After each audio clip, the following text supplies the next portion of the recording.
सुप्रभात विद्यार्थियों, आप सभी का कक्षा 7 के अंतर्गत हिंदी अध्ययनशाला में स्वागत है। विद्यार्थियों, आज आप सभी पाठ 9 जगमग दीप जलाएं नामक कविता का पाठन करेंगे और इस कविता को शिवराज भारती जी ने लिखा है। आइए देखते हैं। शिक्षण पूर्व गतिविधियाँ। विद्यार्थियों, कविता पाठन से पूर्व आप सभी इन प्रश्नों के उत्तर बताएंगे। तो पहला प्रश्न है, किस त्यौहार में दिए जलाए जाते हैं? किस त्यौहार में दिए जलाए जाते हैं? तो दिए का नाम सुनते ही आपके दिमाग में विचार आ गया होगा कि दीपावली के त्यौहार में दिए जलाए जाते हैं। विद्यार्थियों, यहाँ पर ध्यान से देखेंगे दिए शब्द कैसे लिखते हैं, आप सभी को मालूम हो गया होगा। आइए आगे बढ़ते हैं। अगला प्रश्न है कि दीपावली का त्यौहार कब मनाया जाता है? दीपावली का त्यौहार कब मनाया जाता है? विद्यार्थियों, दीपावली का त्यौहार जो है कार्तिक मास की अमावस्या को मनाया जाता है। कब मनाया जाता है? कार्तिक मास की अमावस्या को मनाया जाता है। अच्छा, इस त्यौहार को मनाते कैसे हैं? तो विद्यार्थियों, आपको मालूम होगा कि इस त्यौहार को मनाने के लिए लोग घरों में दिए जलाते हैं, रात में गणेश और लक्ष्मी की पूजा करते हैं, घरों को झालरों से सजाते हैं और इस दिन लैया, पट्टी, गट्टे आदि सारी चीज़ों का रात में खाते हैं, मिठाइयाँ भी खाते हैं। तो सब लोग अलग अलग तरीके से मनाते हैं। तो विद्यार्थियों, यह त्यौहार कब मनाया जाता है? कार्तिक मास की अमावस्या को मनाया जाता है। तो ध्यान से समझ लिए होंगे। अगला प्रश्न है कि दीपावली का त्यौहार क्यों मनाया जाता है? सभी लोग सोचेंगे, क्योंकि आप सभी लोग कई सालों से मनाते चले आ रहे हैं। तो आप में से कितने बच्चों को मालूम है, कितने बच्चों को नहीं मालूम? आप बताएंगे कमेंट्स के द्वारा कि दीपावली का त्यौहार क्यों मनाया जाता है। तो विद्यार्थियों, दीपावली का त्यौहार इसलिए मनाया जाता है विद्यार्थियों, जब भगवान राम 14 वर्ष के लिए वनवास गए थे और रावण का वध करके 14 वर्ष के पश्चात अयोध्या लौटे थे, तो अयोध्या वासियों ने उनके आने की खुशी में घी के दिए जलाए थे और तभी से यह त्यौहार दीपावली के रूप में मनाया जाता है। फिर से समझेंगे कि भगवान राम 14 वर्ष के वनवास बिता करके अयोध्या लौटे थे और अयोध्या वासियों ने उनके आने की खुशी में घी के दिए जलाए थे, तभी से यह त्यौहार मनाया जाता है, यानी दीपावली का त्यौहार मनाया जाता है। अच्छा, कार्तिक मास की अमावस्या को ही क्यों मनाया जाता है? तो विद्यार्थियों, हिंदी महीनों में कार्तिक मास का एक महीना है। क्यों इस दिन मनाया जाता है? क्योंकि तारीख जो होती है बदलती रहती है, लेकिन जो अमावस्या की तिथि है वह कार्तिक महीने में ही पड़ती है। कार्तिक महीने की जो अमावस्या की तिथि है वह उसी दिन आती है, इसी वजह से इस तिथि को मनाया जाता है। आइए आगे देखते हैं। विद्यार्थियों, यह कविता है पाठ 9 जगमग दीप जलाएं, शिवराज भारती जी ने लिखी है। काव्य परिचय के अंतर्गत क्या कह रहे हैं, आइए पढ़ते हैं।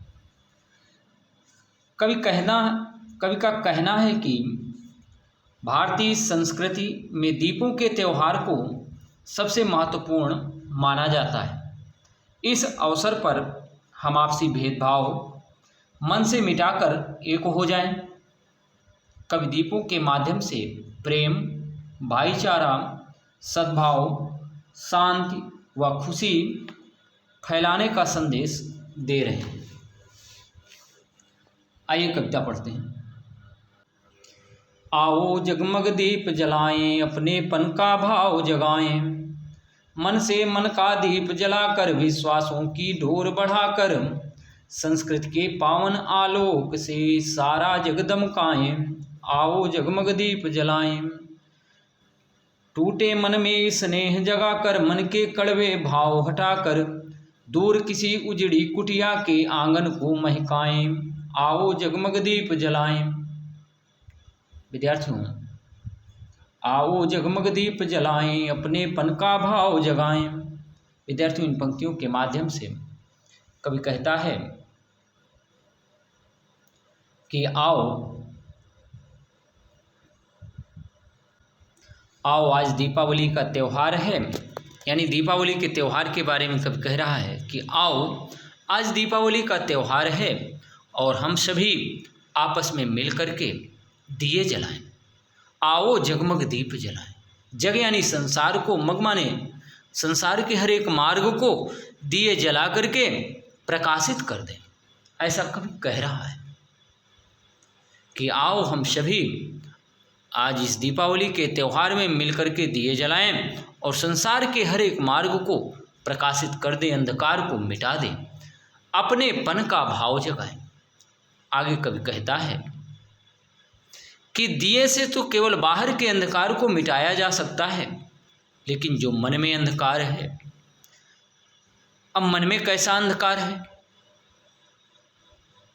तो उस मन के अंधकार को मिटाने के लिए हमें मन में भी दिया जलाना होगा और उस दिए में अपनेपन का भाव जगाने के लिए हमें मन में दिया जलाना होगा और उस दिए में जो हमारे मन में घृणा है, जो नफरत है एक दूसरे के प्रति, जो ईर्ष्या की भावना है, जो क्रोध है, जो नाराजगी है, उस दिए में इनको जलाना होगा। ऐसा कवि कह रहा है कि आओ जगमग दीप जलाएं, अपनेपन का भाव जगाएं, तभी हमारे मन में अपनेपन का भाव उत्पन्न होगा या जागृत होगा। आप बात को समझ गए होंगे। मन से मन का दीप जलाकर, विश्वासों की डोर बढ़ाकर।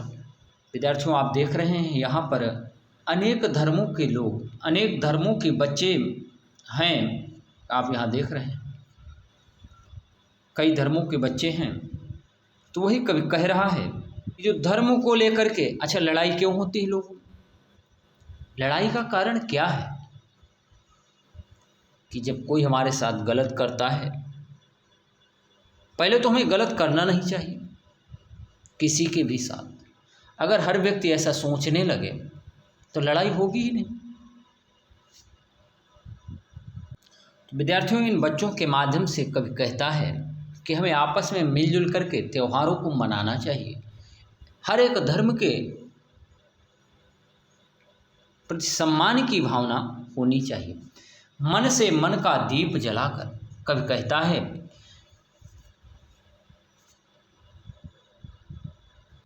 कि मन से मन का दीप जलाकर, और इस दिवाली में जो हमारे मन में दुर्गुण जैसी भावनाएं हैं, जो घृणा, द्वेष, नाराजगी, बदला लेने की भावना है, उन भावनाओं को मिटा दें। हर एक को क्षमा करने की, जो अपराध किया है और वह अपराध का उसे बोध है और वह माफ़ी मांग रहा है, तो हमारे अंदर क्षमा करने की शक्ति भी होनी चाहिए। क्योंकि विद्यार्थियों, जब तक हम क्षमा नहीं करेंगे तब तक क्या होगा, हमारे मन में एक आग सी धधकती रहती है और वह बदले की आग क्या होगी, हमें भी जलाएगी और उस बदले की आग से दूसरों को भी नुकसान है। तो वही कवि कह रहा। आप विचार कीजिए कि पिछले पाठ में आपने पढ़ा कि सम्राट अशोक की विजय लालसा के कारण ही राजकुमारी, कलिंग की राजकुमारी पद्मा के पिता की हत्या हो जाती है और कलिंग को जब अपराध का बोध होता है तो वह राजकुमारी के सामने आत्मसमर्पण कर देता है और कहता है आप मेरा वध कर दीजिए, आप मेरा वध कर दीजिए। लेकिन राजकुमारी पद्मा कितनी सहनशील और क्षमाशीलता की प्रतिमूर्ति थी और उन्होंने अशोक को क्षमा कर दिया। अब विचार कीजिए, क्या कोई दूसरा कर सकता है? नहीं। क्यों? क्योंकि वो सहनशीलता ही नहीं। जब ऐसी सहनशीलता हमारे मन में आ जाएगी तो वही कवि कह रहा, मन से मन का दीप जलाकर। जो गलत किया है, अगर हमने किसी के प्रति गलत किया है तो हमारे मन में अपराध की भावना होनी चाहिए और माफ़ी मांगना चाहिए हमें। और ऐसी स्थिति में दूसरी बात, जिससे हम माफ़ी मांग रहे हैं उसके मन में भी ऐसी भावना होनी चाहिए कि मांग रहा है तो हमें इसे क्षमा भी कर देना चाहिए। जब दोनों तरफ से विद्यार्थियों सामंजस्य की भावना होगी तभी मन से मन का दीप जलेगा। एक ने मांगा और दूसरे के मन में आग अभी भी बदले की धधक रही है, तो ऐसी स्थिति में मन से मन का दीप नहीं जल पाएगा। वही कवि कह रहा है कि मन से मन का दीप जला करके, अर्थात इन भावनाओं को, क्रोध, ईर्ष्या, नफरत, बदले की भावनाओं को मिटा करके मन से मन का दीप जलाएं, एक दूसरे को मन से जोड़ें, विश्वासों की डोर बढ़ाकर।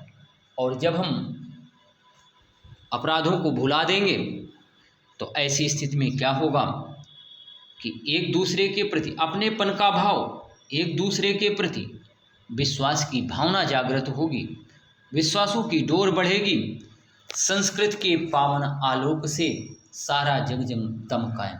जो हमारी संस्कृति है, क्षमाशीलता, मदद करने की भावना, जो अच्छाइयाँ हैं हमारी संस्कृति में, उन सभी को अपनाएं और उस संस्कृति के आलोक यानी पावन माने पवित्र, आलोक यानी प्रकाश से, उस संस्कृति के पवित्र प्रकाश से सारा जग दमकाएं, अर्थात इस सारे संसार को, संपूर्ण, सारे यानी संपूर्ण जग माने संसार को दमकाएं यानी प्रकाशित कर दें। आओ जगमग दीप जलाएं। कवि कहता है कि आओ हम सभी आपस में मिलजुल करके दिए जलाएं। तो आप कविता के अर्थ को समझ गए होंगे। आइए आगे बढ़ते हैं। तो विद्यार्थियों, शब्दार्थ है विश्वास का अर्थ है भरोसा, स्नेह का अर्थ है प्रेम, आलोक का अर्थ है प्रकाश, चहुदिशा का अर्थ है चारों ओर, पावन का अर्थ है पवित्र, कुटिया का अर्थ है झोपड़ी, जग का अर्थ है संसार, रूखा का अर्थ है नीरस, दमकाना का अर्थ है चमकाना, ध्येय का अर्थ है उद्देश्य या लक्ष्य, उजड़ी का अर्थ है ध्वस्त। आप समझ गए होंगे। आइए आगे बढ़ते हैं। विद्यार्थियों, पुराने समय में लोगों में प्रेम था जिसका फायदा अंग्रेजों ने उठाया। हमारे भारतवासियों में आप विचार कीजिए, अगर प्रेम ना होता तो क्या आज़ादी मिल पाती? चंद्रशेखर आज़ाद, भगत सिंह ये सोचते कि हमें क्या है, क्या हमारे ऊपर ही अत्याचार हो रहा है, पूरे देशवासियों पर अत्याचार हो रहा है, हमें क्या करना है? उन्होंने ऐसा नहीं सोचा। उन्होंने कहा कि हम अपने देश को गुलामी से मुक्त करेंगे। क्यों? क्योंकि हम अत्याचार को खत्म करेंगे। यह उनका सभी के प्रति प्रेम था। तो एक वो दिन थे जब लोगों के पास पैसा नहीं था लेकिन भाईचारा था। अब पैसा है लेकिन भाईचारा नहीं। आज के युग में, वर्तमान समय में व्यक्ति इतना स्वार्थी हो गया है कि एक दूसरे के सुख दुख में खड़ा नहीं। अगर दूसरे को दुखी देखता है तो व्यक्ति के मन में क्या भावना आती है? हंसी की भावना आती है। विद्यार्थियों, यह उचित नहीं है। हमारे अंदर करुणा की भावना होनी चाहिए, दुखियारे के दुख को दूर करना चाहिए अगर हो सकता है। आइए आगे बढ़ते हैं। विद्यार्थियों, आज का प्रश्न है, इस प्रश्न का उत्तर आप कमेंट्स के द्वारा बताएंगे कि एक दूसरे के मन में स्थित कड़वे भावों को कैसे दूर कर सकते हैं। अभी आपने समझा, कैसे दूर कर सकते हैं, आप अपने अपने विचार देंगे। मौखिक प्रश्न है, अभी आपने कविता पढ़ा कि जगमग दीप जलाएं कविता किसने लिखी। विद्यार्थियों, जगमग दीप जलाएं कविता शिवराज भारती जी ने लिखी। किसने? शिवराज भारती जी ने लिखी। अच्छा, एक बात और मैं कहना चाहूँगा कि पिछले पाठ को काफ़ी लोगों ने पढ़ा है, लेकिन जो प्रश्न के उत्तर देने थे उसमें पूछा गया कि कलिंग की राजकुमारी का क्या नाम था, तो तब भी अभी विद्यावती बता रहे हैं। सम्राट अशोक कहाँ के राजा थे, तो बोल रहे हैं कलिंग के। विद्यार्थियों, ध्यानपूर्वक पढ़ें और समझें। अगला है कि अपनेपन से आप क्या समझते हैं। विद्यार्थियों, अपनेपन से का तात्पर्य यह है कि जिस प्रकार हम दूसरे के दुख दर्द को अपना समझें, और जब ऐसी स्थिति हो जाएगी तभी हमारे मन में अपनेपन की भावना आएगी। सभी को अपना समझें, पराया ना समझें, मन में घृणा द्वेष ना रखें। दीपक जलाने के साथ कवि मन में कौन सा भाव जगाने के लिए कह रहा है। तो विद्यार्थियों, आपको मालूम होगा कि दीपक जलाने के साथ कवि मन में अपनेपन का भाव जगाने के लिए कह रहा है। कौन सा भाव? अपनेपन का। किन भावों के कारण मन से मन का दीप नहीं जल पाता। तो विद्यार्थियों, क्रोध, घृणा, ईर्ष्या, द्वेष आदि भावनाओं के कारण मन से मन का दीप नहीं जल पाता। यानी इन भावनाओं के कारण मन से मन का दीप नहीं जल पाता। अगला प्रश्न है कि कवि किसकी डोर बढ़ाने के लिए कह रहा है। तो विद्यार्थियों, कवि विश्वास की डोर बढ़ाने के लिए कह रहा है। और विश्वास कब बढ़ेगा? जब हम इन भावों को मिटा देंगे। कैसे भावों को? घृणा, ईर्ष्या, द्वेष, जलन, बदले की भावना।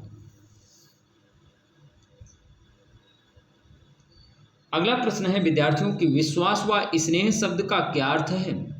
तो विश्वास का अर्थ है विद्यार्थियों भरोसा, और स्नेह का अर्थ है प्रेम। प्रकाश के पर्यायवाची शब्द बताइए। तो उजाला, आलोक, और जो भी हो आप कमेंट्स के द्वारा बता सकते हैं। दीपक जलाने से क्या होता है। तो दीपक जलाने से अंधकार मिटता है। दीपक जलाने से प्रकाश फैलता है। ऐसे भी आप लिख सकते हैं। दमकाएं शब्द का क्या अर्थ है। तो विद्यार्थियों, दमकाएं शब्द का अर्थ है चमकाना। अच्छा, टूटे हुए मन में कैसे भाव जगाने के लिए कह रहा है, कवि कह रहा है। तो विद्यार्थियों, इस अभी शेष कविता का पाठन करेंगे और तब इस प्रश्न का उत्तर आपको मालूम होगा। अगला प्रश्न है कि दीप शब्द के पर्यायवाची शब्द बताइए। तो दीप का अर्थ पर्यायवाची शब्द आप 5th में पढ़े थे, कक्षा 5वीं में आपने पढ़ा था कि चिराग, प्रदीप, दीप आदि पर्यायवाची शब्द थे। दिया, एकता में बल है। विद्यार्थियों, आपको मालूम होगा कि एकता में बहुत बड़ी ताकत है। आप परिवार में ले लीजिए, आप भाई बहन में ले लीजिए। अब भाई बहन में लड़ाई करेंगे तो क्या होगा? थोड़ी थोड़ी बातों पर लड़ेंगे। भाई भाई आपस में लड़ेंगे, भाई बहन आपस में लड़ेंगे तो क्या होगा? तकलीफ होगी, मन में कटुता की भावना रहेगी, आप भी हर समय दुखी रहेंगे और मम्मी पापा भी परेशान रहेंगे। उसी तरह देश में ले लीजिए उदाहरण, जब अलग अलग धर्मों के लोग आपस में लड़ेंगे तो क्या होगा? ऐसी स्थिति में एकजुटता नहीं होगी और एकजुटता ना होने से विकास नहीं होगा। तो एकता में ताकत है। जब हम मिल करके रहेंगे तो क्या होगा? आगे बढ़ेंगे। हमारे अंदर अहम नहीं होना चाहिए। ये जो गर्व है, ये जो घमंड है, यही हमें गिराता है। यही हमारे मन में जो भावना है वो कहीं ना कहीं दुर्गुण को पैदा करती है। तो सर्वगुण संपन्न भारतीय संस्कृति पर अपने विचार व्यक्त कीजिए। हमारे विद्यार्थियों, हमारे पुराने समय से हमारी संस्कृति सर्वगुण संपन्न है।